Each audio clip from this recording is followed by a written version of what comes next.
Welcome to An Author Dissects a Narrative with your host, Husna Haze. In this captivating series, we will unravel the intricate tapestries of your favorite movies, TV shows, games, books, and beyond. Prepare to embark on a journey of analysis and exploration as we uncover the hidden gems and profound themes within these beloved narratives.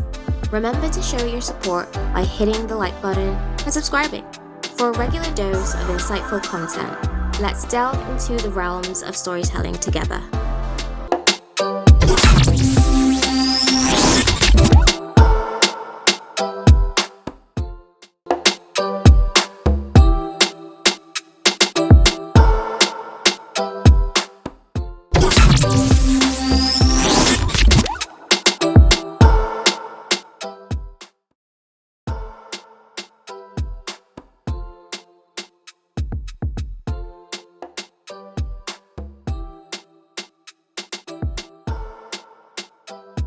Let's check out the movie stats. Star Wars The Force Awakens was directed by J.J. Abrams and had a budget of $447 million. Star Wars The Last Jedi had a budget of $300 million and was directed by Rian Johnson. Star Wars The Rise of Skywalker had a budget of $416 million and was directed by J.J. Abrams.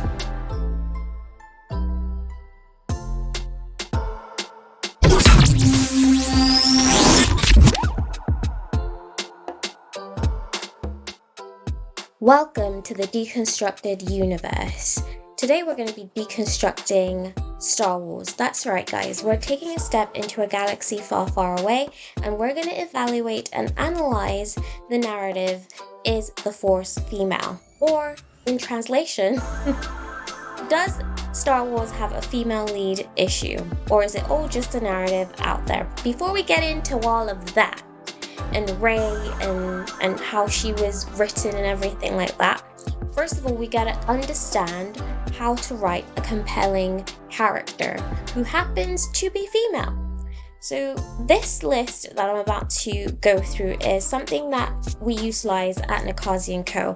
Our editors and our consultants utilize it when they are going through people's manuscripts that have been submitted for evaluation, whether it's for, our online store, which focuses on helping authors who are self-publishing, or they want to get their manuscript together before they publish it to agents and submit it to different publishing houses and imprints. Or we get a lot of manuscripts submitted for review in regards to having our imprint publish the manuscript. So our editors and our submissions experts, everybody goes through this list when they have a character or a story in front of them, and we see exactly if this character ticks all of these points, and if the character ticks all of these points, then they're a good character. So if they don't, then it needs work, or some things need to be tweaked here and there.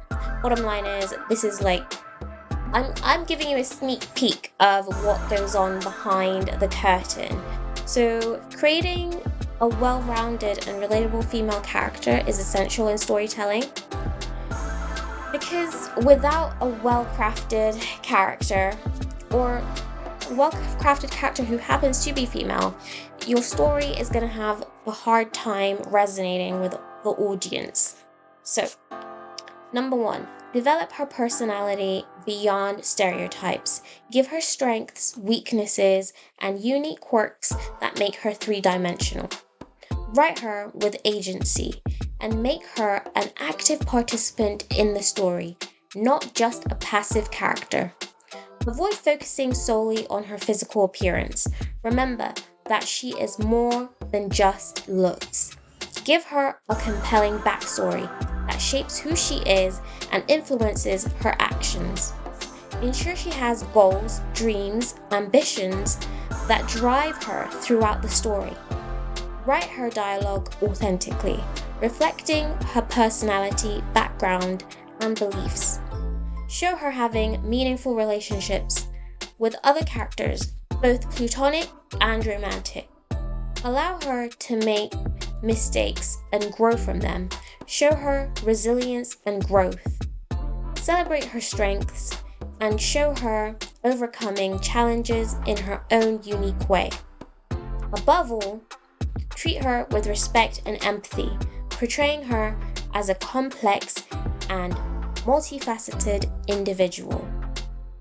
Now, we're going to dissect each and every one of these points to understand exactly how they can be transferred onto a character. Alright, so these 10 character rules are a guiding compass when it comes to Nikazi & Co. and how we operate when we're reviewing different stories, whether it's indie self-published authors or authors who are interested in getting their manuscripts published with us under our imprint. Our submissions experts really use these 10 rules as a guideline of if the characters are well developed and they happen to be female. So these 10 rules are really in place to ensure that these characters should possess depth, complexity, and unique personalities that make them resonate with audiences. By giving female characters a range of strengths, weaknesses, and emotions, they become more authentic and engaging, which is ultimately the point.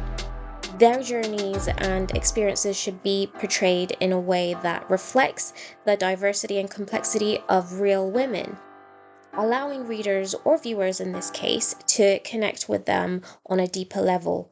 When crafted thoroughly, well-rounded female characters can not only drive the narrative forward, but also inspire and empower others, which is the entire point of these rules. Now, we're going to break this down a bit further and evaluate exactly what that means, and then we're going to apply it to Star Wars. Analysing this a bit further, it's important to understand a well-rounded protagonist is essential in captivating the audience and driving the narrative forward, which is our aim as storytellers, to tell the story and to keep it moving forward. By creating a character with depth, complexity, and relatability, the readers or viewers are more likely to become emotionally invested in the story. A well-rounded protagonist allows for a more engaging and dynamic plot, as their multifaceted nature enables them to face challenges, grow, and evolve throughout the story. This evolution not only keeps the audience intrigued, but also provides valuable insights and lessons that can resonate with them on a personal level. Ultimately, a well-rounded protagonist adds depth and richness to the storytelling process, making the journey all the more rewarding for everyone involved. Now that we understand what makes a well-rounded protagonist that happens to be female, we're going to finally dissect the Star Wars universe. And does Star Wars have a female lead issue? Now, right off the bat, I will say that Star Wars does not have a female lead issue. They've got some phenomenal female characters, from Princess Leia, Ashoka Tano, Padme Amidala. We've even got Mon Mothma, who we saw sacrificed her daughter in order to do what was right for the Resistance and for herself, to keep her in the fight. You know, we saw that Mon Mothma wouldn't have made the same kind of decision that she did for her child if circumstances were different, but she had to. She had to in order to, first of all, stay in the fight, and she also had to protect herself, her family, and do what was right for the Resistance. And then we've got Jyn Erso, who we saw in Rogue One, who was phenomenal. We saw her grow. I actually quite enjoyed Rogue One. It was very good storytelling. And then we've got Hera Syndulla. And then we've got Rey. And then we've got Rey. Now, Rey was introduced to us as somebody who was a scavenger, very independent, very lonely in the sense that she didn't have a lot of friends, she didn't have family, she didn't know who she was, and she was waiting on her family to come back and get her. We saw that she lived day by day. That was until Finn and BB-8 dropped out the sky and collided with Rey on, this planet. And we saw that there was really nothing holding Rey on Jakku. She was just, living day by day, just going through the motions. We didn't even see her have any semblance of friendships on this planet, on Jakku. We didn't see her have any meaningful relationships that would have her hesitate in leaving this planet of Jakku, which comes into a very great point that I want to make before I forget. We saw her, waiting on her family and everything, and then we saw how later on it was discovered that she was related to Palpatine in some way, and then she took Kylo Ren's last name, as in Rey Skywalker, at the end, which honestly infuriated me, and it still infuriates me thinking about it now. And I find it really funny that they've got these Rey and Kylo Ren shippers, because there was no semblance of a relationship in that, or chemistry, that I thought that at all that was believable in any type of scenario at all. It would have made more sense if Rey had a romantic relationship with Finn, or even Poe Dameron, seeming as she was around them the most, and they formed kind of this fantastic three kind of relationship between them, as in, they were friends. And I have to say, Finn and Poe had way more chemistry regarding, friendship and growth than Rey and Poe, or Rey and Finn. Frankly, that is my opinion on that, frankly. So moving into what made Rey especially a bland character, she suffers from a bad case of stereotyping. Yes, that's right, she is stereotypical in the sense that she is a Mary Sue. Now, people will start arguing with you on that. Take it as you will, but I'm sticking to my guns on this. She is a badly developed character. She does not move the narrative forward in any kind of way. Now, if you were to take Rey out and replace her with somebody else, or replace her with somebody else, the narrative would not change in any sort of way. Even if you just took her out altogether, the story could have still gone forward with Finn. We saw him go from being a trooper, and then grow. He was force sensitive. We saw him really just want to escape, the First Order, and then we saw him make friends. We saw him, stand and fight. We saw him trying to figure out where he came from. Him and Poe would have promptly driven that plot forward, with or without Rey. Now, we never actually saw Rey's motives. We never saw her fears. We never saw her ultimate goals. These aspects help to shape the character. Their decision making, their actions throughout the story. We never saw any of this. It didn't add any depth in any kind of way. There was no authenticity with her character. And it's important to remember that the more complex a character is, the more complex individual that they are shaped out to be. We never saw this with Rey. She didn't provide any sort of richness to the world of Star Wars. She didn't contribute anything major in that sense. She was a surface level character. She had surface level traits. It's actually really sad thinking about this, because I really wanted to like Rey, and I just didn't. I just didn't, and I still don't. And I think that this thing about Rey coming back for another tango with the Star Wars universe is actually, they should have left her. They should have left her where they found her, and move forward with a different story altogether. We never saw her evolve throughout the narrative. Her character didn't experience any sort of change or development. She wasn't even relatable to the audience. We saw this this character that, you know, was on Jakku. We saw her move, we saw her go find Luke Skywalker in an attempt to train to become a Jedi. We never saw her struggle in her training. We never saw her struggle with the Force. We never saw her be all compelled to, you know, walk away from everything.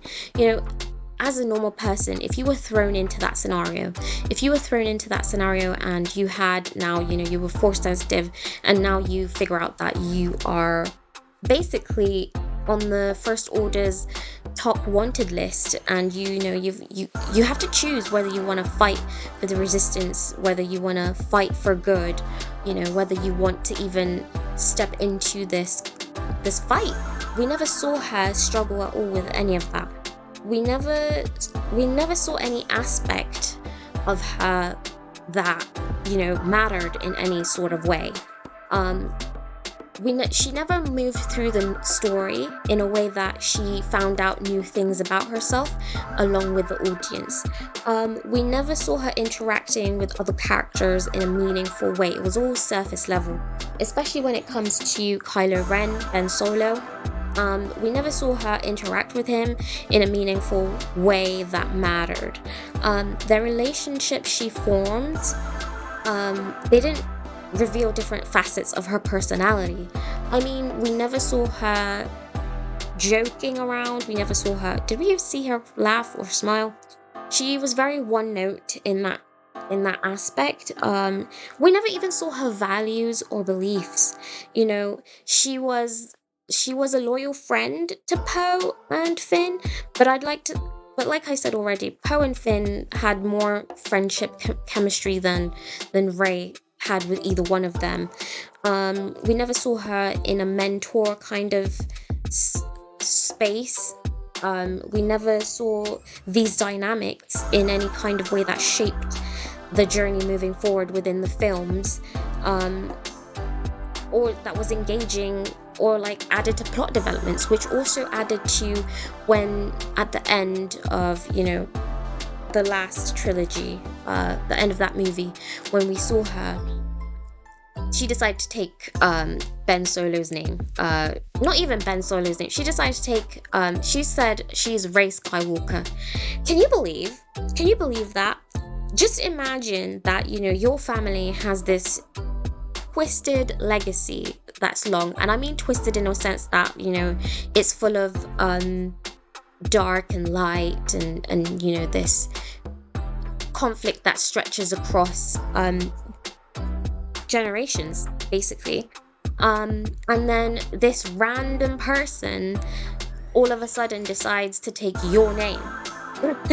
the history attached to that, the prestige attached to that, you know, the people attached to that. She decides to take your name and just gallivant around as Rey Skywalker. You'd be furious.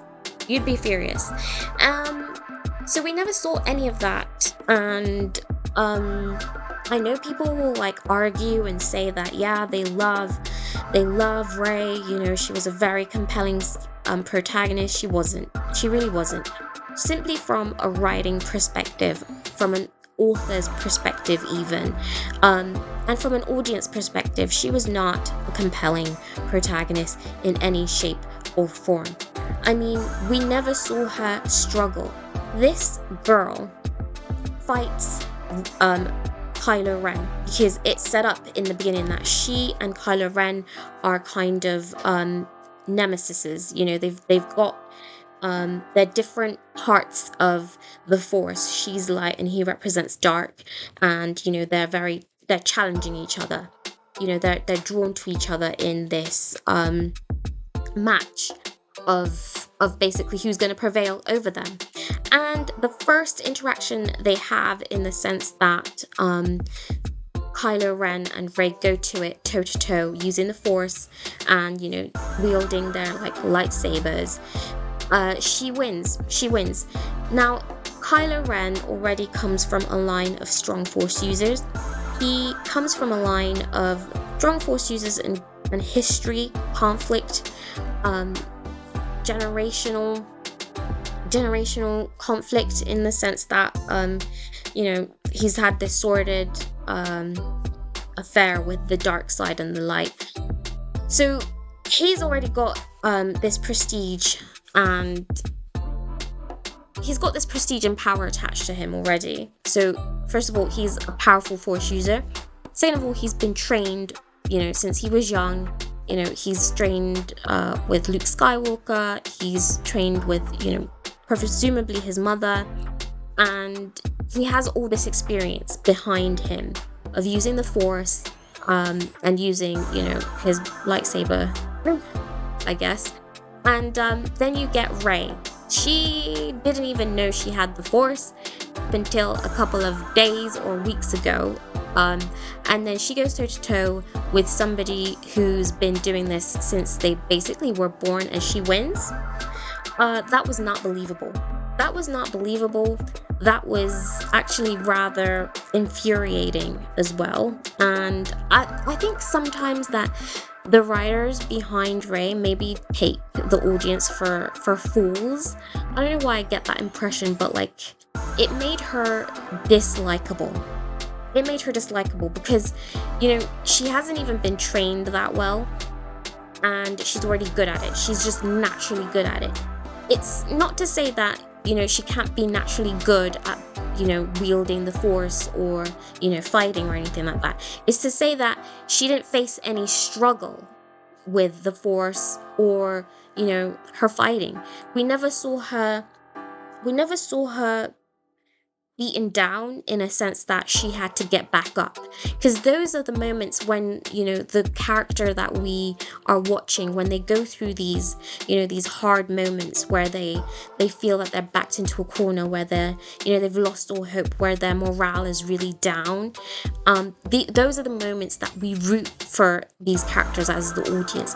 Those are the moments that make us as the audience more engaged in the narrative going forward.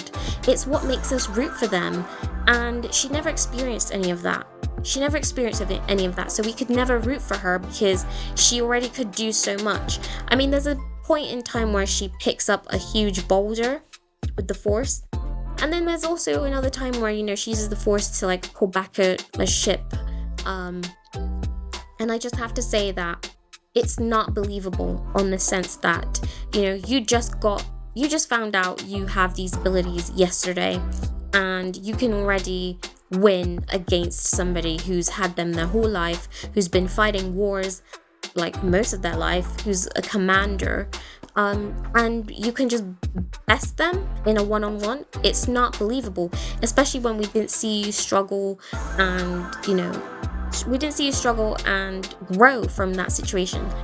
Moving forward to her personality and relationships, we never saw any different side of her personalities with, the people she interacted with or the relationships she had. Later on, we find out that her connection with her and Kylo Ren was superficial, in the sense that it wasn't actually the Force connecting them, it was Palpatine. Furthermore, we're not invested. She's a Mary Sue, she can do everything nicely the first time.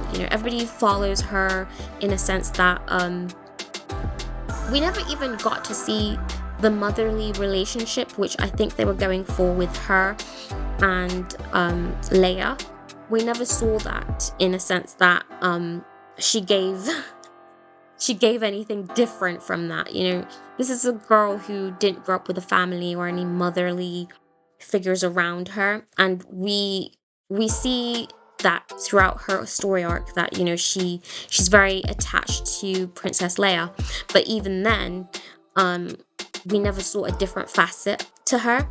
And then at the end of her arc, we see that she's now going to be training Jedis. She's now going to be doing, bringing the Jedi Order back, and, she's moving forward as a Skywalker.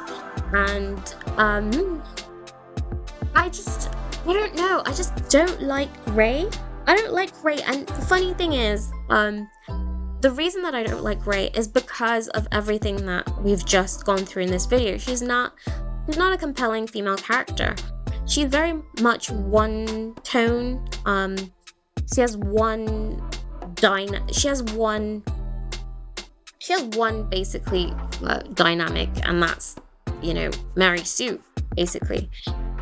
And yeah, and that's about it. And I mean, you can put in the comment section down below if you disagree with me, or if, you know, you agree with me, why, or if you disagree with me, why. But essentially, I feel like we can all agree that we never got anything out of Ray. And the funny thing is, what writers sometimes forget when they're writing characters, they forget that sometimes if your character is too perfect, or, you know, things come easily to your character, they never have to struggle, they can do everything well, they're always pretty, they're always like first, or like they always get whatever they want in the story, in the form of things just happen for them naturally, like because they're naturally good, they're naturally lucky.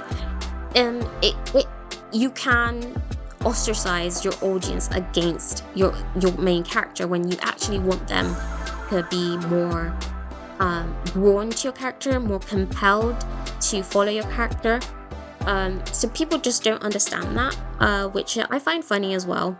But ultimately, she's very one note, and yeah, I didn't like her because everything just seemed to happen easily for her. You're like, any natural individual who's gone through things knows that sometimes, you know, when things don't go your way, you get angry. You know, she didn't even have any flaws. Can you believe that?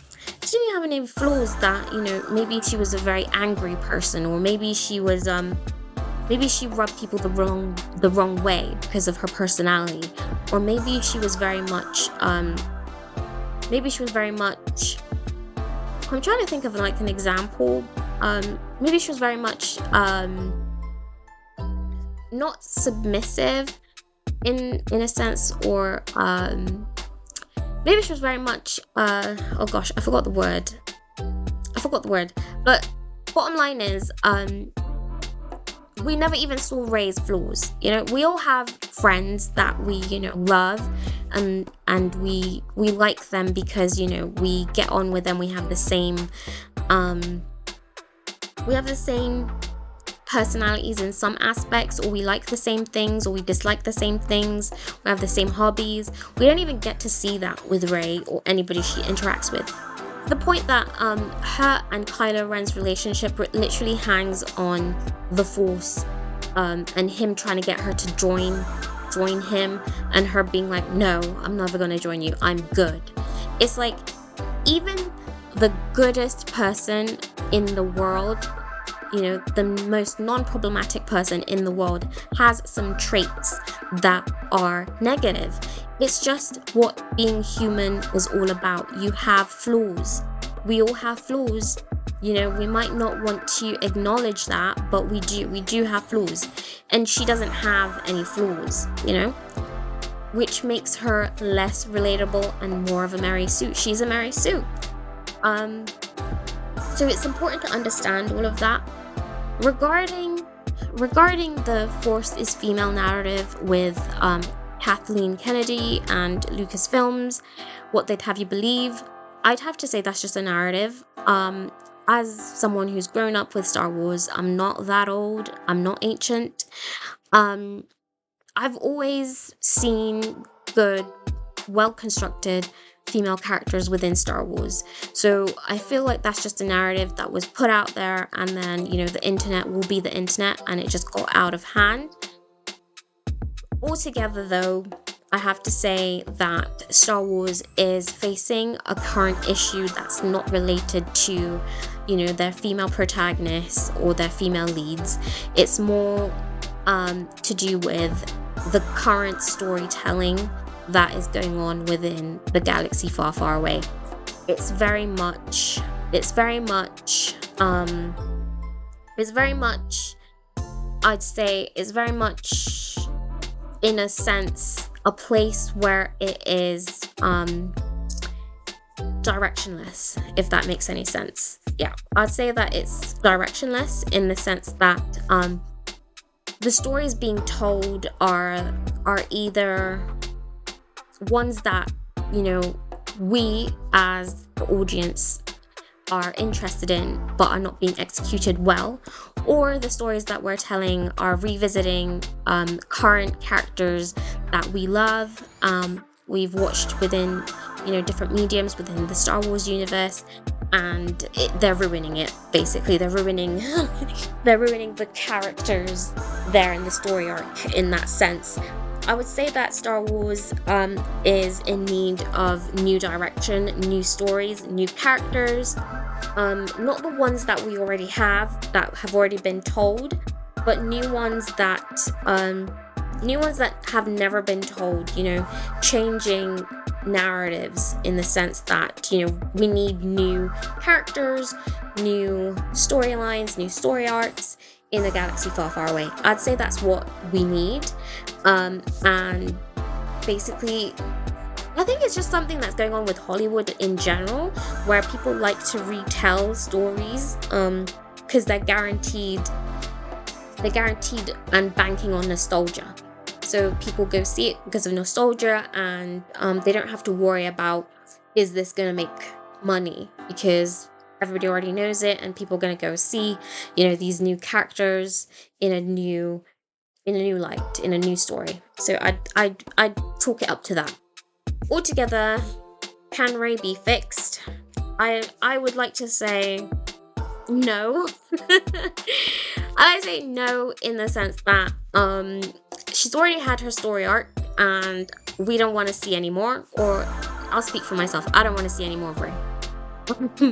I don't want to see any more of Rey because I don't relate to her in any sense of way. I'm not rooting for her in any sense of way. I'm not, you know, it's not going to tell me anything new about her in any sense of way. I feel like we need a new page in the galaxy far, far away, new characters, new story arcs, not this. And it's quite sad that they want to bring Rey back, especially the way that